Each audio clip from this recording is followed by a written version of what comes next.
قال يا قوم ليس بي ضلالة ولكني رسول من رب العالمين۔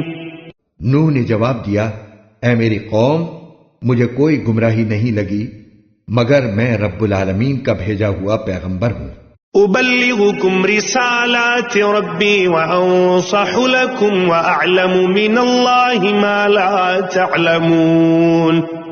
میں تمہیں اپنے رب کے پیغامات پہنچاتا ہوں اور تمہارا بھلا چاہتا ہوں، مجھے اللہ کی طرف سے ایسی باتوں کا علم ہے جن کا تمہیں پتہ نہیں ہے۔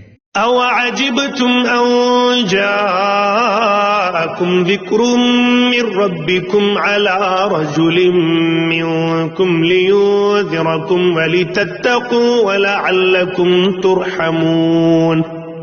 بھلا کیا تمہیں اس بات پر تعجب ہے کہ تمہارے رب کی نصیحت ایک ایسے آدمی کے ذریعے تم تک پہنچی ہے جو خود تمہیں میں سے ہے، تاکہ وہ تمہیں خبردار کرے اور تم بد عملی سے بچ کر رہو اور تاکہ تم پر اللہ کی رحمت ہو۔ فَكَذَّبُوهُ فَأَنْجَيْنَاهُ وَالَّذِينَ مَعَهُ فِي الْفُلْكِ وَأَغْرَقْنَا الَّذِينَ كَذَّبُوا بِآيَاتِنَا إِنَّهُمْ كَانُوا قَوْمًا عَمِينَ۔ پھر بھی انہوں نے نوح کو جھٹلایا، چنانچہ ہم نے ان کو اور کشتی میں ان کے ساتھیوں کو نجات دی اور ان سب لوگوں کو غرق کر دیا جنہوں نے ہماری نشانیوں کو جھٹلایا تھا، یقیناً وہ اندھے لوگ تھے۔ وَإِلَىٰ عَادٍ أَخَاهُمْ هُودًا قَالَ يَا قَوْمِ اعْبُدُوا اللَّهَ مَا لَكُم مِّنْ إِلَٰهٍ غَيْرُهُ أَفَلَا تَتَّقُونَ۔ اور قوم عاد کی طرف ہم نے ہود کو بھیجا، انہوں نے کہا، اے میری قوم، اللہ کی عبادت کرو، اس کے سوا تمہارا کوئی معبود نہیں، کیا پھر بھی تم اللہ سے نہیں ڈرو گے؟ قال الملأ الذين كفروا من قومه إنا لنراك في سفاهة وإنا لنظنك من الكاذبين۔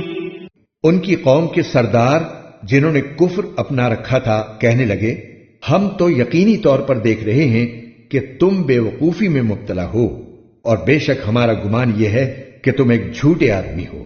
قال يا قوم ليس بي سفاهة ولكني رسول من رب العالمين۔ ہود نے کہا، اے میری قوم، مجھے کوئی بے وقوفی لاحق نہیں ہوئی، بلکہ میں رب العالمین کی طرف سے بھیجا ہوا پیغمبر ہوں۔ أبلغكم رسالات ربي وأنا لكم ناصح أمين۔ میں اپنے پروردگار کے پیغامات تم تک پہنچاتا ہوں اور میں تمہارا ایسا خیر خواہ ہوں جس پر تم اطمینان کر سکتے ہو۔ أَوَعَجِبْتُمْ أَنْ جَاءَكُمْ ذِكْرٌ مِّن رَبِّكُمْ عَلَى رَجُلٍ مِّنكُمْ لِيُنذِرَكُمْ وَاذْكُرُوا إِذْ جَعَلَكُمْ خُلَفَاءَ مِن بَعْدِ قَوْمِ نُوحٍ وَزَادَكُمْ فِي الْخَلْقِ بَسْطَةً فَاذْكُرُوا آلَاءَ اللَّهِ لَعَلَّكُمْ تُفْلِحُونَ۔ بھلا کیا تمہیں اس بات پر تعجب ہے کہ تمہارے رب کی نصیحت ایک ایسے آدمی کے ذریعے تم تک پہنچی ہے جو خود تمہیں میں سے ہے، تاکہ وہ تمہیں خبردار کرے؟ اور وہ وقت یاد کرو جب اس نے نوح علیہ السلام کی قوم کے بعد تمہیں جانشین بنایا اور جسم کی ڈیل ڈول میں تمہیں دوسروں سے بڑھا چڑھا کر رکھا، لہذا اللہ کی نعمتوں پر دھیان دو تاکہ تمہیں فلاح نصیب ہو۔ قالوا أجئتنا لنعبد الله وحده ونذر ما كان يعبد آباؤنا فأتنا بما تعدنا إن كنت من الصادقين۔ انہوں نے کہا، کیا تم ہمارے پاس اس لیے آئے ہو کہ ہم تنہا اللہ کی عبادت کریں اور جن بتوں کی عبادت ہمارے باپ دادا کرتے آئے ہیں انہیں چھوڑ بیٹھیں؟ اچھا، اگر تم سچے ہو تو لے آؤ ہمارے سامنے وہ عذاب جس کی ہمیں دھمکی دے رہے ہو۔